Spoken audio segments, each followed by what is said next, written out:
Bhagavate Vasudevaya. Om Namo Bhagavate Vasudevaya. Om Namo Bhagavate Vasudevaya.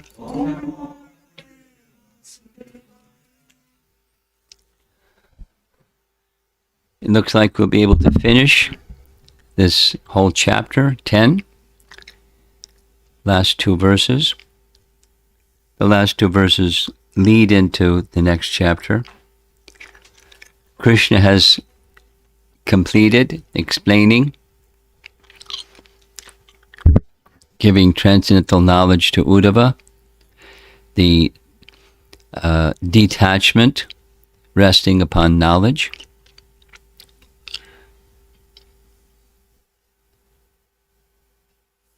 Just hearing this morning, Prabhupada was speaking in Geneva, 1974, summer, and he was saying,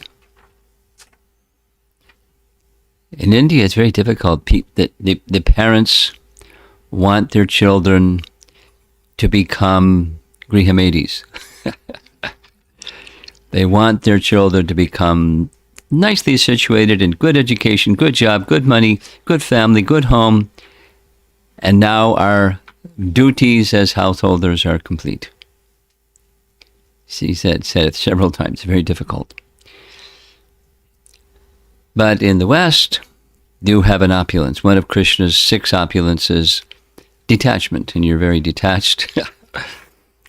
Very many other things too, but very detached. And what's all that's needed is knowledge. So I've come to give you knowledge. He was speaking like that. So after the knowledge and detachment, 4 chapters worth, now comes the next wave of discussion. So listen carefully, because this is the springboard that tells what's the next series of responses from Krishna. And it's, very appropriate. Text 35. Oh, my Lord, Sri Uddhava said, a living entity situated within the material body is surrounded by the modes of nature and the happiness and distress that are born of activities caused by these modes. How is it possible that he is not bound by this material encirclement? It may also be said that the living entity is ultimately transcendental and has nothing to do with the material world. And how is he ever bound by material nature? How does the living entity get enthralled is the classic question. The fall of the jiva question, that one.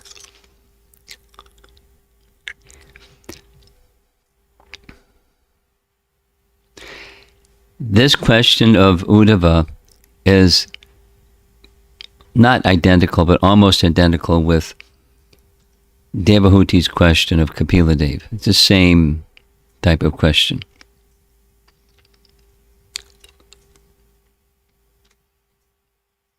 It's a how-to question. How is it possible that he is not bound by this material encirclement? Bhaktisiddhanta's translation. Sri Uddhava said, my dear Lord, the souls of this world are conditioned by the 3 modes of material nature, and thus they experience the happiness and distress that results from the activities performed under their direction. We discussed this yesterday, remember? According to Sankhya, this is the sada sadyoni janmasu, the cause of the happiness and distress is not the soul, but it's the material nature, because implication with material nature is identifying with it, and then it brings different results. And so one experiences the happiness and distress through prakriti, the modes.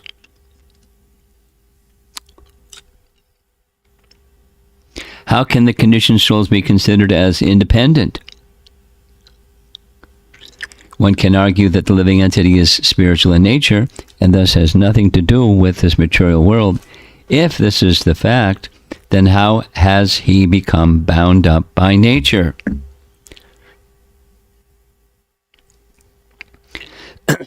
BBT purport.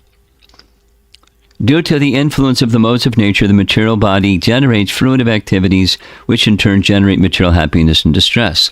This material chain reaction is indicated by the word deha, jeshu. Deha means from the material body. Jeshu means born. That's word for word. The personality of Godhead has shown Uddhava that the actual goal of life is liberation, not sense gratification, although the Lord has indicated that the living entity is liberated by devotional service performed with knowledge and renunciation. Uddhava apparently does not understand the specific means of perfection. According to Srila Vishwanath Chakravarti Thakur, Uddhava's question implies that we observe even in the activities of liberated souls, such external activities as eating, sleeping, walking, hearing, speaking, etc., which are the functions of the gross and subtle bodies. Thus, if even liberated souls are situated within the gross and subtle material bodies, then how are they not bound by the material modes of nature? Good question. If it is argued that the living entity is like the sky, which never mixes with any other object, and therefore is not bound, then one may ask how such a transcendental living entity can ever be bound by material nature. In other words, how would material existence be possible? In order to completely clarify the path of Krishna consciousness, Uddhava presents this question to the Supreme Spiritual Authority, Lord Krishna. So it's going to be a fun chapter, next one, because it's responding to this. Paragraph. In the kingdom of Maya, there are innumerable speculations about the Supreme Lord, who is variously described as non-existent, or as possessing material qualities, or as being devoid of all qualities, or as being a neuter object like a eunuch. But through mundane speculation, it is not possible to understand the nature of the Supreme Personality of Godhead. Therefore, Uddhava wants to clear the path of spiritual liberation so that people can actually understand that Krishna is the Supreme Personality of Godhead. As long as one is affected by the modes of nature, perfect understanding is not possible. Lord Krishna will now describe to Uddhava further details of spiritual emancipation on the road back home, back to Godhead, back to Krishna. Prabhupada liked to use the word infected, like a disease. You infect, he would say, you infect a disease. When you infect a disease, you suffer. And best to not infect the disease. So one of the ways to not infect disease is have a good immune system. And that a good immune system, he didn't use immune system, but he said you become protected by the bhakti process itself. And the bhakti, it's not the behaviors per se, but it's the mood of submission to Krishna per se. That is, the opposite of turning away from Krishna is turning to Krishna. Then one is not infected or affected by the modes. Purport, Bhaktisiddhanta. Conditioned souls, under the influence of the three modes of material nature, describe the absolute truth as non-existent, or as possessing material qualities, or as being devoid of all qualities, or as being a neuter object like a eunuch. Same BBT borrowed from his commentary. How can a spirit soul, who is now conditioned by the modes of nature, be freed from the bodily concept of life? If the transcendental spirit soul is never actually touched by Maya, then why is he referred to as conditioned? Good question.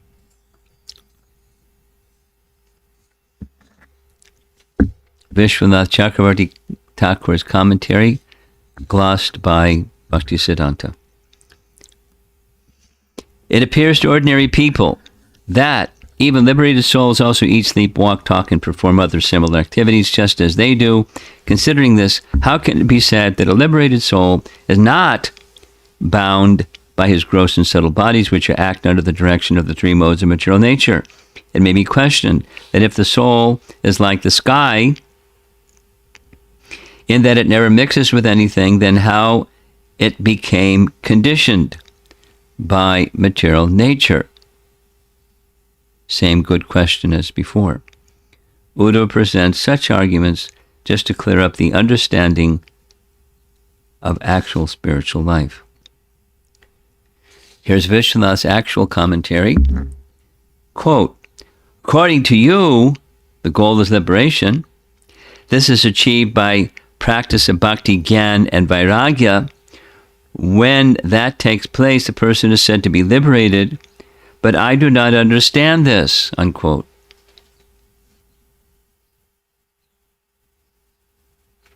Even though Dattatreya and Bharata were liberated, they maintained gross and subtle bodies. Now, this is apparently Jad Bharat, because both Dattatreya and Jad Bharat were Avaduta Brahmins, but they had material bodies. They were liberated, although they acted as if they didn't have one, or they were absolutely detached from it. So although they were liberated, they maintained gross and subtle bodies, since we hear that they ate, slept, and walked about. If that is so, why is that jiva not bound by the gunas, since he exists within the gunas of his body? If you say the uncovered jiva is not bound up because he is like the ether in his spiritual state, that is, sky doesn't mix with anything. Things are within the sky, but the sky doesn't mix with anything because it's more subtle. He is like the ether in his spiritual state, then bondage should not have occurred at all. How was the uncovered jiva bound up? By the body. And Kramasandarbha commentary translation, Uddhava said, "O Lord, the jiva in his unconditioned state exists in the gunas created by his body, but he is not bound up by the gunas." Or is he bound up?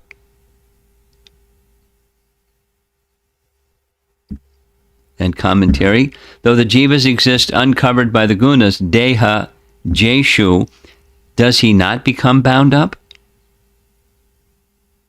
Or if he exists uncovered, does he become bound up?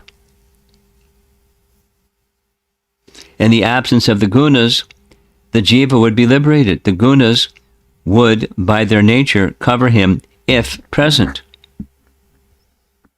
So it's unanswered questions. That was text 35. And here's 36, 37. Yeah. 36, 37 translation. Oh, my Lord Achyuta, the same living entity is sometimes described as eternally conditioned, and at other times eternally liberated. I'm not able to understand, therefore, the actual situation of the living entity. You, my Lord, are the best of those who are expert in answering philosophical questions. Please explain to me the symptoms by which one can tell the difference between a living entity who is eternally liberated and one who is eternally conditioned. In what various ways would they remain situated? Enjoy life, eat, evacuate, lie down, sit, or move about. That's the BBT translation. Here's Bhaktisiddhanta's translation. O Achyuta, the living entity is sometimes described as eternally conditioned and at other times as eternally liberated. Because of this, I'm not able to understand the actual situation of the living entity. My Lord, You are the best of those who are expert in answering philosophical questions.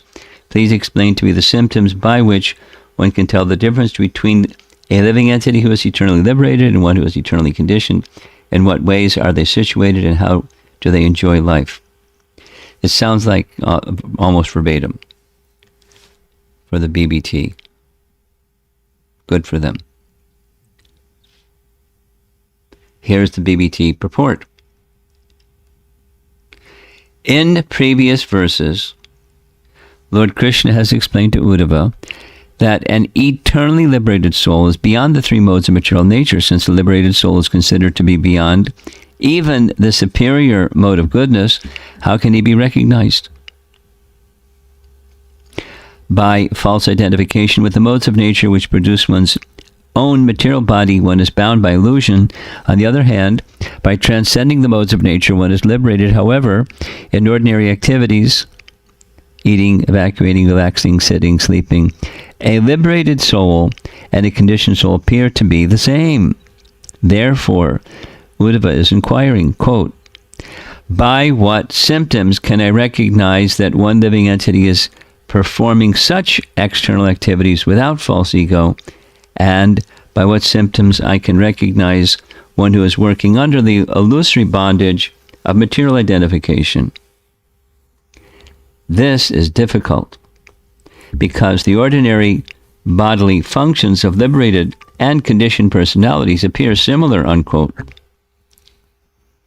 Uddhava has approached the Supreme Personality of Godhead, taking him as his personal spiritual master, and wants to be enlightened about how to understand the differences between material and spiritual life.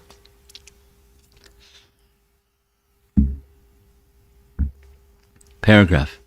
Since the living entity is sometimes called eternally conditioned, how can he ever be considered eternally liberated, or vice versa?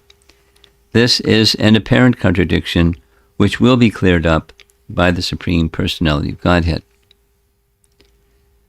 We're eagerly awaiting.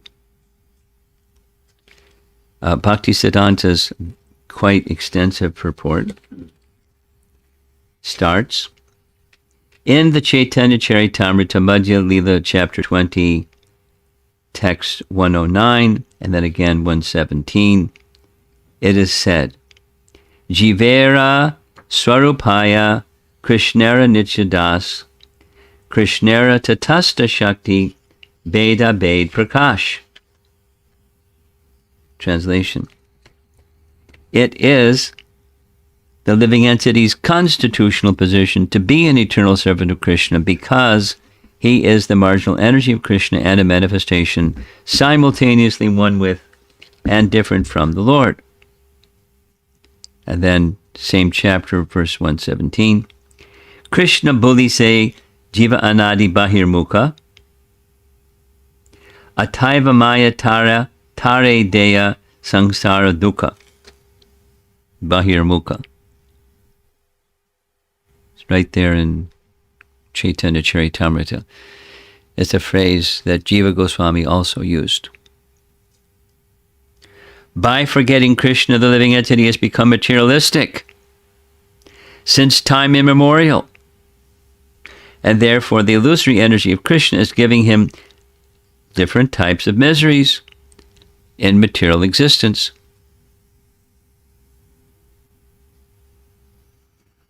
Paragraph.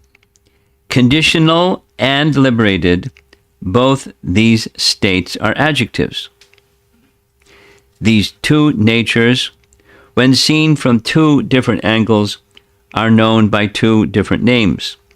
According to the difference in the propensity of service, the conditioned and liberated states are ascertained. When one is manifested, the other disappears. That's it. That's his commentary. His summary of Vishwanath's commentary. Uddhava says, quote, as long as the living entities identify themselves as products of matter, they continue to remain conditioned by the illusory energy. As soon as they are free from this misconception, they become liberated from material bondage. If this is a fact, then how can I recognize who is liberated and who is conditioned? Paragraph. Uddhava goes on to say, quote, both liberated and conditioned souls eat, pass, stool, and urine, sleep, walk, sit, talk. How can I recognize who is performing these activities under the direction of the modes of nature and who is acting free from Maya's influence? Paragraph. Personalities like Dattatreya and Bharata, meaning Jad Bharata, were eternally liberated souls, whereas Deva Datta and Yagya Datta were eternally conditioned souls. Since their bodily activities appear similar, I'm confused, unable to differentiate between them. Therefore, please tell me how one can recognize an eternally conditioned and an eternally liberated soul. And here's Vishwanath's actual commentary. Quote, if one is bound by identity with senses and sense objects, then by destruction of the sense objects, senses and gunas, one becomes liberated, even in the presence of the gunas. How should I understand this? Unquote. Uddhava thus asked questions. What qualities should I seek in a liberated person since existing, enjoying, eating, evacuation, sleeping, sitting, and going are actions related to material identity? Such perfectly liberated persons like Dattatreya and Bharata carry out daily activities like the completely bound jivas. They seem to be the same. This is confusing. It is impossible for me to understand the difference. You must tell me. The word nitya here means perfect. And two more references, and that's it for this morning. One is, this verse is being spoken or referred to in a commentary by Jiva Goswami as follows. So it's from the next chapter, which we're going to next, 11:11:5, and then 11:11:11. So it's this chapter is being, the question from this chapter is being referred to in the next chapter, naturally. So here this is Jiva Goswami, I believe. Hear about the difference between the Jiva and Paramatma, who display opposite qualities, though situated in one body. Paragraph. Uddhava asked about the qualities of the liberated Jiva. That's this morning's verse, text 36. We hear statements like, quote, the Jiva is in bondage and that Jiva is liberated. Or, quote, the Jiva is in bondage and Paramatma is liberated. Or, quote, the Atma is without sin. First, hear about the difference between Jiva and Paramatma. This is explained in 1.5 verses. Two possessors of qualities with opposite natures, viruta dharminoho, namely lamentation on one side and bliss on the other, are situated in one body as the controlled and the controller. So that gives us a hint of what's coming. Paramatma and Jiva, to compare, contrast. Finally, referring to a later verse in chapter 11, an enlightened person fixed in detachment engages his body in lying down, sitting, walking, bathing, seeing, touching, smelling, eating, hearing, and so on, but is never bound by such activities. Situated as a witness to all these actions, he merely engages in his bodily senses with their sense objects. So this is now speaking of the living entity as a witness in addition to the Paramatma witness. So while doing things, he's not identifying with them, he's witnessing. And, it's I am the seat of consciousness. It's one of the tools for stress management and suicide hotlines and things like that, is helping people. Over there is a screen called the mind, and in the mind there's an image, and you're the observer of the screen and the image in the screen. But so you're the observer. You're not that impression. The impression doesn't go away, but it's detachment.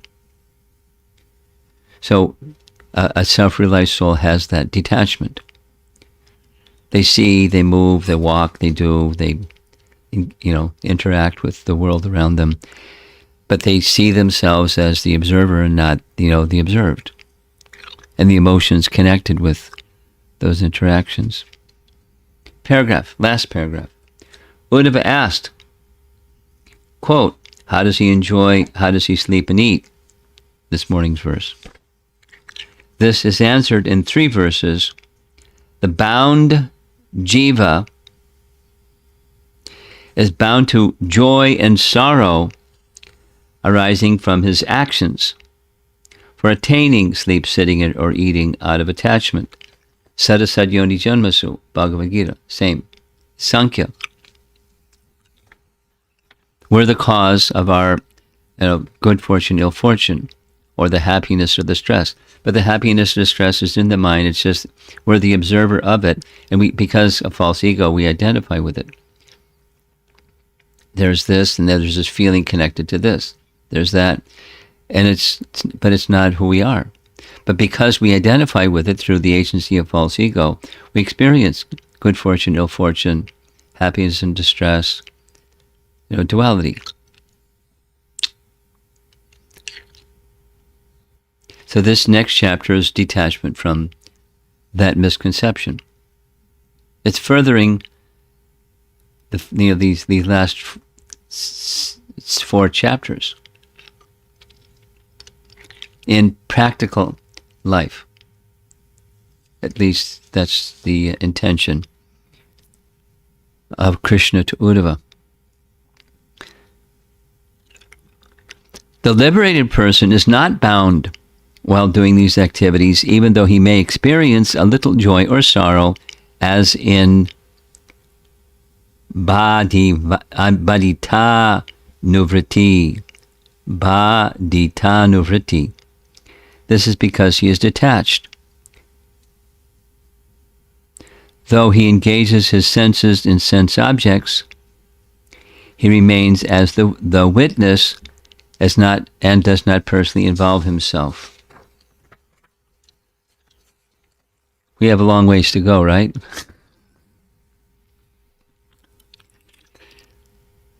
But we're getting the map. You got the GPS says, okay, put in your destination. Okay, boop, boop, boop. And here's the map to get there. 2 more nice graphics, compliments of Shruti Mangara. Sri Uddhava said, this is verse 35. O my Lord, a living entity situated within the material body is surrounded by the modes of nature and the happiness and distress that are being born of activities caused by these modes. How is it possible that he is not bound by this material encirclement? It may also be said that the living entity is ultimately transcendental and has nothing to do with the material world. Then, how is he ever bound by material nature? And then comes another nice graphic. This is part of a picture, a major portion of a picture. This is not Uddhava Gita.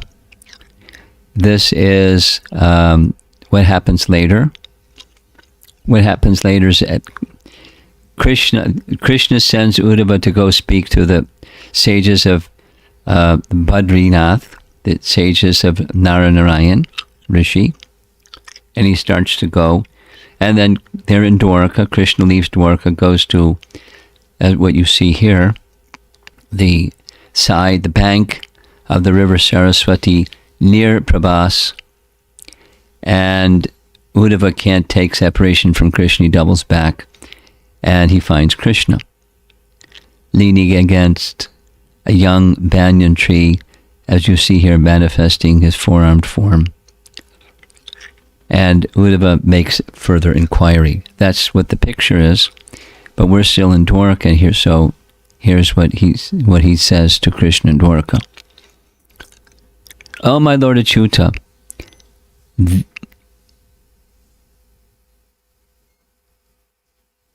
something's wrong. That some living entity is sometimes described as eternally conditioned soul, and other times as an eternally liberated souls. Oh, I see. The same living entity is sometimes described as eternally conditioned, and other times as eternally liberated. I am not able to understand. Therefore, the actual position of the living entity. You, my Lord, are the best of those who are expert in answering philosophical questions. Please explain to me the symptoms by which one can tell the difference between a living entity who is eternally liberated and one who is eternally conditioned. In what various ways would they remain situated, enjoy life, eat, evacuate, lie down, sit, or move about? Now, isn't there a similar discussion in Bhagavad Gita where Arjuna wants to know by what symptoms, how does he walk, how does he sit? So, similar question. And we're going to get a far more elaborate answer from Uddhava Gita. That's the relationship between Bhagavad Gita and Srimad Bhagavatam, the ripened fruit.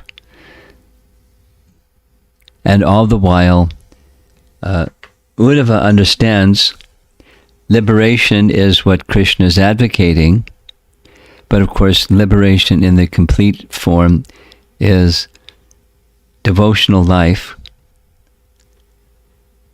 Devotional life. This situation of detachment, again, I'm just hearing this morning, speaking in Geneva. There's an idea that detachment means become a sannyasi or a vanaprastha or a brahmachari, and that way be detached. But grahastha life, the same principle is applied if done properly. And his point was it's not where there's attachment, it is not easily performed. Even when there's detachment, it's not easily performed. But where there's attachment, it's not performed. But it's the same principle.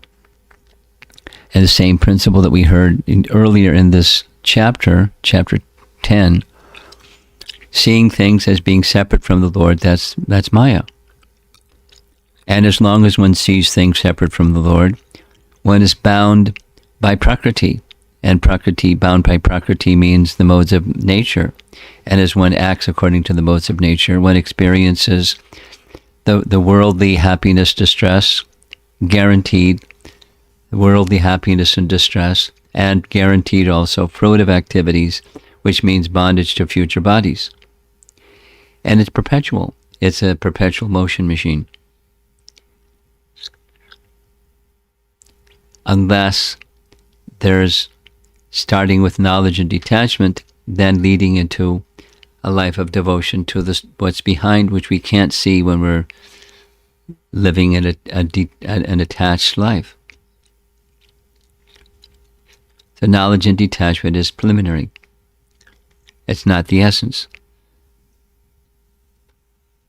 But it gives the opportunity for one to receive bhakti message better. So that's what this it's a step. It's not like a big quantum jump like Prabhupada would sometimes do from being a conditioned soul to a perfected soul. It's a little more, in between all the gradual steps. It's going to be a very interesting discussion. So let's see if there's some comments or questions.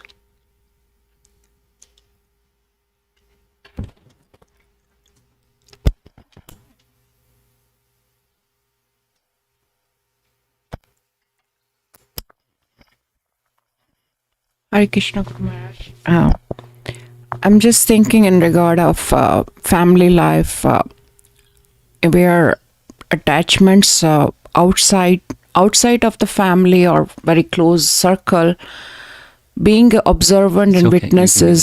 witnessing is easier than being in the close relationship.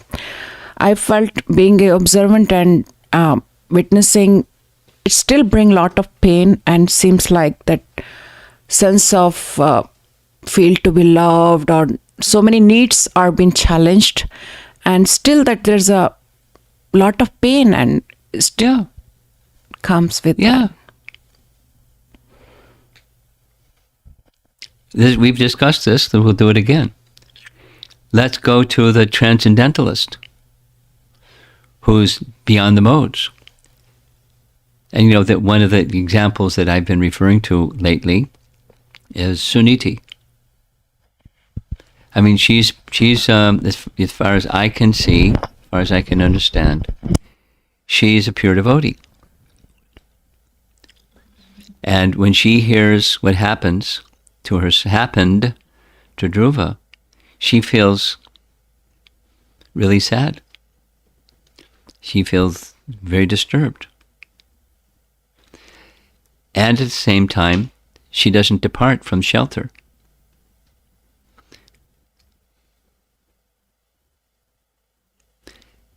She accepts it as, arrangement of providence, providential arrangement. I mean, because we just heard the same with Sita, she accepted it as a providential arrangement, but we can't say, well, she's the goddess of fortune and I'm a little jiva. So then we'll go to Suniti. She's a jiva. She's not the goddess of fortune. And so where there's genuine shelter, and so then how do we get genuine shelter? Rather than focus on what's out there, because when you focus on what's out there, the mind has a way, this is stress management, the mind has a way of making it bigger and bigger and bigger and bigger and bigger, and what is imprisoned by those emotions that are bigger than reality. They're not properly sized, even. What to speak of having, shelter. Shelter gets lost. That's the nature of, the conditioning or conditioned dynamic. What to do? It's not a new question. It's not, the answer is not a new answer. It's stress management 101, or overcoming negative emotions. And it's not, it's not unique. I can share with you when there's options of what students would like to hear, this is way up there on what they'd like to hear because they experience it. And if they're involved in Krishna consciousness, they're involved in Krishna consciousness because there's some spiritual inclination, whatever may be their position in spiritual trajectory, they're somewhere, they're up there, because otherwise they would be doing something else besides coming to our Bhakti Club programs. But so anyway, aside from my point here is it's not unique. It's rather quite universal. Quite universal. And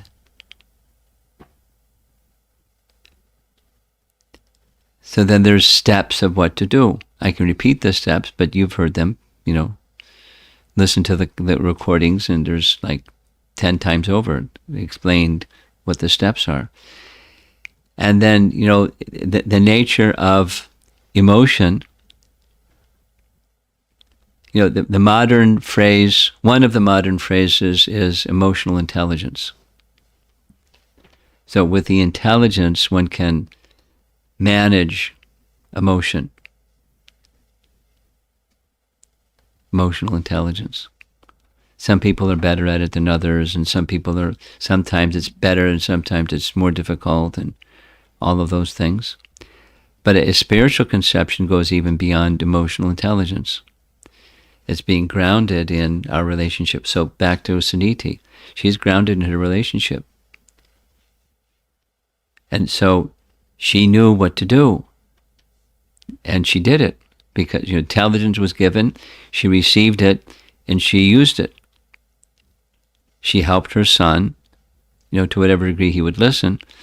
While she's feeling the feelings she was feeling, she's guiding her son to not go into the mode of ignorance and get in a retaliating spirit. He didn't give up the retaliating spirit, but she was speaking, take shelter of higher principles. Because of speaking like that as a mother to her son, it was a kind of support for her to go to higher principles rather than lower principles. Because she could have, that's Suruchi. I'm going to make a plan to scratch her eyes out. Or something. I'm going to get back at her. But that is not what she did. She was feeling emotion, really hurt, crying. One of the things that Vishwanath Chakravarti Thakur says in his commentary is she, in essence, is saying to her son, from the time, something like this, from the time of my birth, it was written on my forehead that I would have to undergo tribulation. And she wasn't sad about it. She just, that's what's meant for me. Wasn't mad at Krishna, wasn't mad at Suruchi. It's not so. Something that helps those dealing with those emotions is to have shelter. When there's shelter, it's not it's not that just one becomes a fatalist and I shrug my shoulders and say, "Okay, Sara, whatever will be, will be." But in terms of relationship, I accept the relationship, and then let me make choices that are appropriate for the circumstance. And it's not, scratch out Suruchi's eyes, or cut out her tongue, or poison her or something. It's it's a relationship with Krishna set of choices.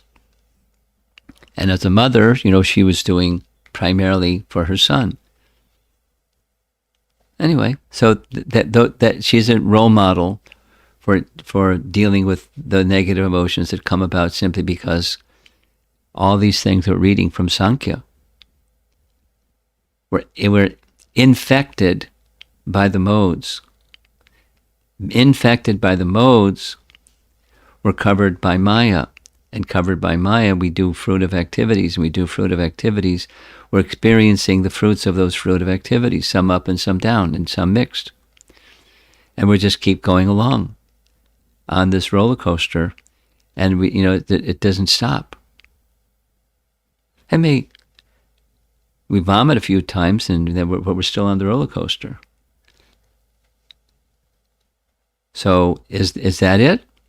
That's all there is? Or is there some way?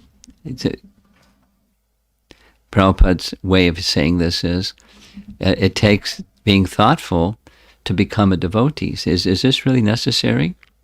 What's the option? And then for this coming chapter, what are the steps? Then comes application, even while dealing with the negative emotion that's taking one for a ride. It's just the mind. So one can, the steps, you step back from the mind, you're the observer of the emotion. And the events that perpetrated the emotion, you're the observer. That's Brahman realization. Brahmabhuta prasanatma. No sochati. So we're not there yet. So what do you do when you're not there yet? You keep going. And the most important is the hearing process. And then following the hearing process, the application of the hearing. But even the hearing, without applying, it's beneficial. And the potential is I'll start applying better tomorrow than I've been doing yesterday. And further purification in between that makes the hearing clearer and stronger, so I can hear the message. And when the hearing of the message is heard, proof is there's application, even if it's an incremental application. That's Bhagavad Dharma. That's what we're doing. It's meant to lift not necessarily the negative emotion, but the being entangled in the negative, the complexities of the whole show. I mean, the situation is Krishna is going to leave Uddhava, and he ends up leaving Uddhava. And he's feeling those same emotions after he leaves. So much so he doubles back and tries it again. But Krishna's going to leave. So that's the fruit of being attached to Krishna. But because he's attached to Krishna, those emotions are ecstatic love. They're not just the worldly negative emotions. That's the picture.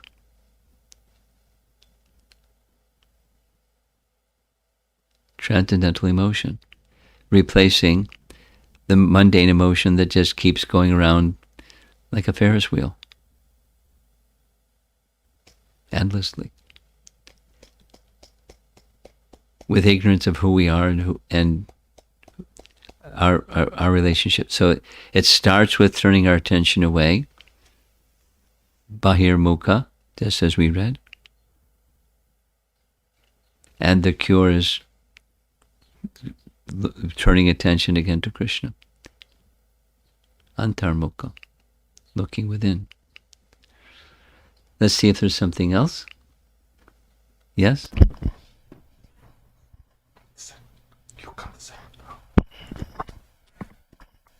Krishna, Guru Maharaj. So you mentioned the importance of seeing things in relation to Krishna. I was wondering, if someone is above the modes of material nature, in one sense he sees everything in relation to the Lord, does this mean he sees gross material desires in one sense with appreciation, because in one sense indirectly they're still related to the Lord, even though he doesn't act upon them? But well, they're reflections of the existence of contaminated desire is a reflection of the pure desire. So I don't have to act on it. Let's say anger. I don't have to act on it. But where does it come from? So I can make, this is your question from yesterday, I can make free will choices. Even there's an influence acting on me due to my past involvement with the modes of nature. Supposing one's past involvement with the modes of nature is higher, then the same thing can happen. I'm not going to feel anger. Now, one of the classic examples that you refer to again and again is a poor man that gains some wealth and then loses it. And there's feelings connected with that sequence of events. Yeah. And he feels, terrible. Looks around and looks, where's that wealth? It's gone, and someone stole it, or I misplaced it, or something. Or, whatever. A criminal, because it's criminal, then there's a natural, I may get caught, and then they're running to not get caught, and then they get caught, and, the whole, that's just where does that come from? Those bad thoughts, bad emotions. It's a perverted reflection. Krishna steals, but he's stealing his own property, and we're stealing his property. But he's having fun, and the gopis They're not criticizing, although they have fun coming to Mother Yasoda. So anyways, the pure form is elsewhere. And so when one encounters some impure desire, lust, anger, greed, etc., it has a spiritual, so you don't have to identify with it, and you can make choices that are on the spiritual platform, at least leading towards the mode of goodness.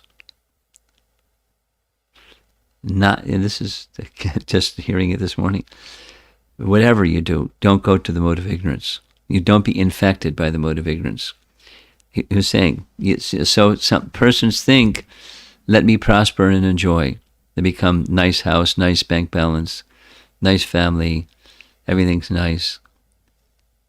He said, that's not ideal, but don't go to the mode of ignorance. Everything becomes destroyed. And strive from that position for the mode of goodness. And then transcendence. So, it's just a cultivation. So, how do you see those? You see with detachment. Because if detachment isn't there, it's going to carry you away. That's how the modes of nature work. They carry one like waves, carries one. And then detachment is, wait a minute, there's this influence, but that's not me, it's an influence due to past association with, I've been infected or affected. Infected, I like that word. So now I have a disease. I get infected, a disease called the mode of nature. But it's not me. Part of self-realization, it's minimal, but it requires that detachment, knowledge and detachment. Otherwise, I can't go nicely into the house of bhakti. I'll still be, notional, bumping around. Something else.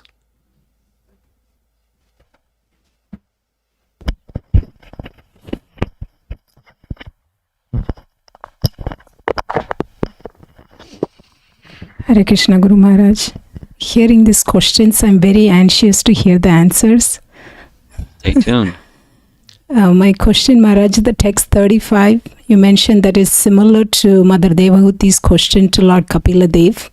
Yeah. So I was recollecting that in one of the questions, Mother Devahuti asked, will this material nature ever give release to the living entities?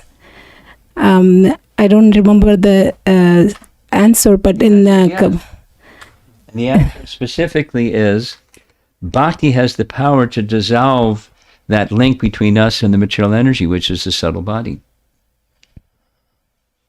Bhakti alone has that power. Nothing else has that power. That's it. That's the answer. In that section, Lord Kapila Dev mentioned more than once Tivra Bhakti. Yeah. So I was trying to understand Don't be that complacent. That's what it means. In the sadhana level, how the bhakti can be intensified. How? Well, you know how to do. Don't ask how. Apply yourself. It's a from the heart conscious decision, and you stay with it. Even the modes of nature take you away, and the distracted mind goes away, and you stay with it. You reapply yourself, and then the heart, the intelligence, the mind, and the body. The alignment principle starts with the heart. Anything? Thank you, Guru Maharaj. Yes, we have some questions. Okay, we're going over here first. This is from Narayan Prabhu. While praying to Krishna, we are not supposed to ask anything. Well, wait a minute. Ca- Wait a minute. I'm interrupting the premise of the question. One may certainly ask Krishna for something. Yeah. So can't we ask for liberation? You can ask for liberation, but better you ask for bhakti, because bhakti, liberation is a subset of bhakti. This is from Nega Mataji. do past life sin also come as obstacles in our sadhana bhakti? Sure. We're attachment to them. It's an obstacle. No, it's his question also. Supposing, past life something. Supposing this life something, or a combination. Those are thoughts and emotions. That's where they come from. This life, past life. And then, so they arise like a bubble in a pond. It's just whether we identify with them or not. So the next question is from Ramakishore Das Prabhu from yesterday. Maharaj, how does one deal with distress within one's community, specifically one devotee in a leadership role whose behavior is pushing people away versus engaging devotees? You rest your faith in Krishna. You try to be a servant of the community and that particular devotee. And if circumstance requires, then you bring this dynamic, in a service mood, you bring this dynamic to the attention of some higher authority. And there's different higher authority categories, depending upon the circumstance. But don't depart from your shelter taking in Krishna in the course of doing any one of those things. Next. So the next is from Uttama Bhakta Prabhu. What is the end of Pravarti Marg after reaching the summit of enjoyment? Inquiry, merging back, or something else? Can we say that the soul is not directly impacted by the matter and modes, but indirectly it feels the impact by the agency of false ego and Maya's two potencies? Yes, to the second question. And the end of the Pravriti Marg, there is no end. It's an endless path. There is no end. Next. It's from Snehavali Mataji. If you could please elaborate on the word eternally. If we are Nitya Bhakta or eternally conditioned, then where is the scope of getting liberated even if we do not identify with the modes? Your question is Uddhava's question, and Krishna is going to give a whole chapter to answer Uddhava's question, which will answer your question. There's a short narrative is, there are different ways of identifying anadi. And that's where some confusion enters. Anadi means beginningless. Adi, that which is without beginning. So there's the absolute without beginning, like the soul, is anadi.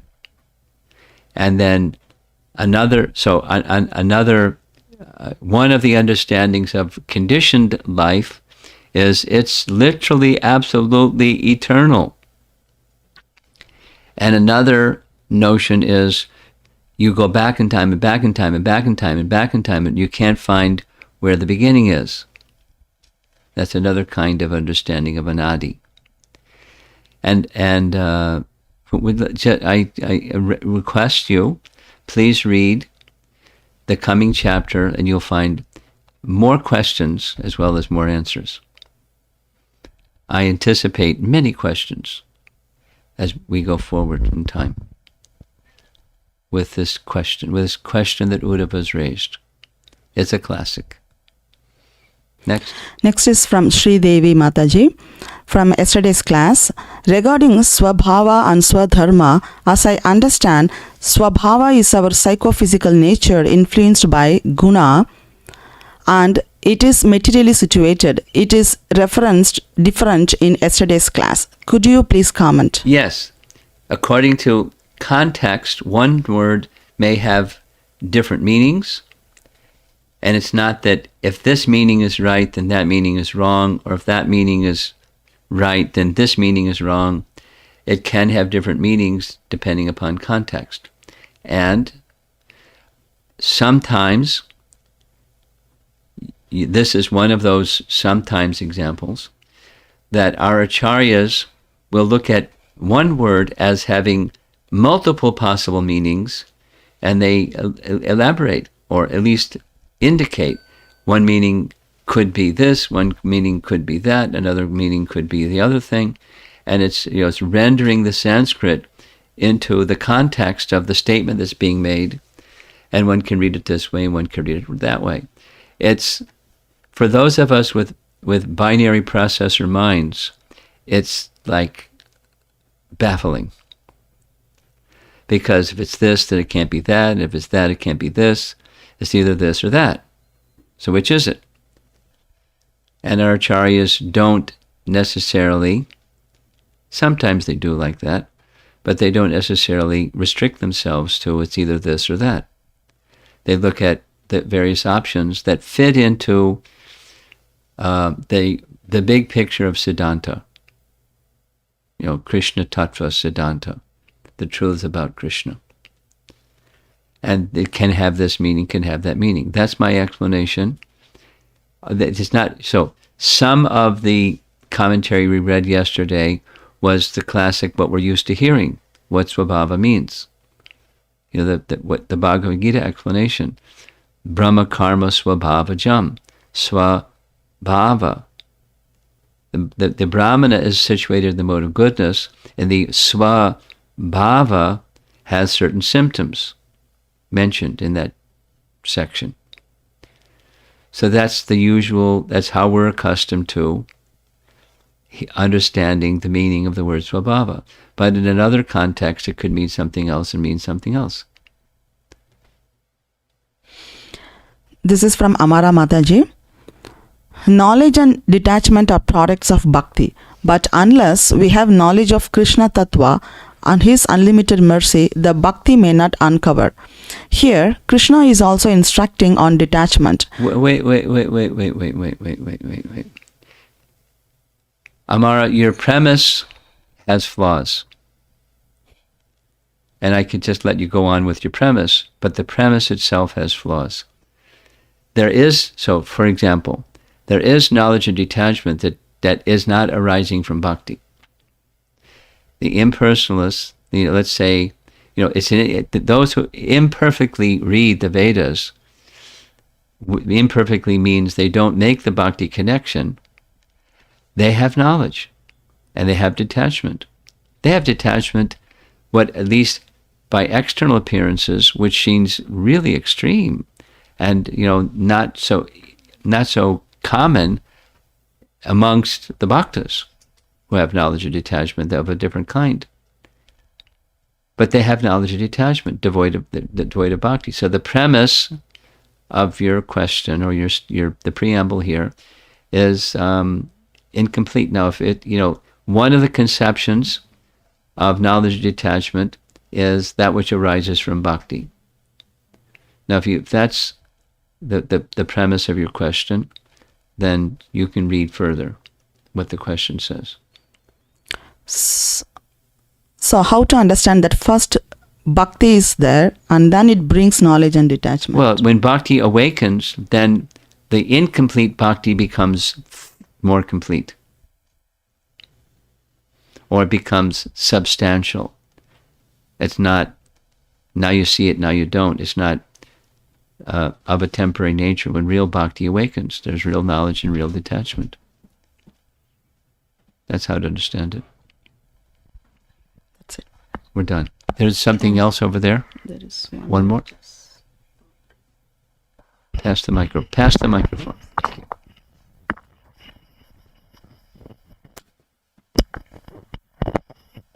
This is question by Lal Gopal Prabhu. Dandvat Maharaj, I'm still not clear with the concept for eternally conditioned and liberated. Can you kindly summarize in easy way for me to understand? Let us read the next chapter, because the whole next chapter is addressing that question. And the short is, there are different ideas of what eternally conditioned, eternally liberated are. Let's hear from Krishna and the commentaries. What are those different conceptions? Okay. There's one more. She just said it's from a Bhagavatam perspective. Her questions. Okay. That's Hare Krishna. Prabhupada ki jai.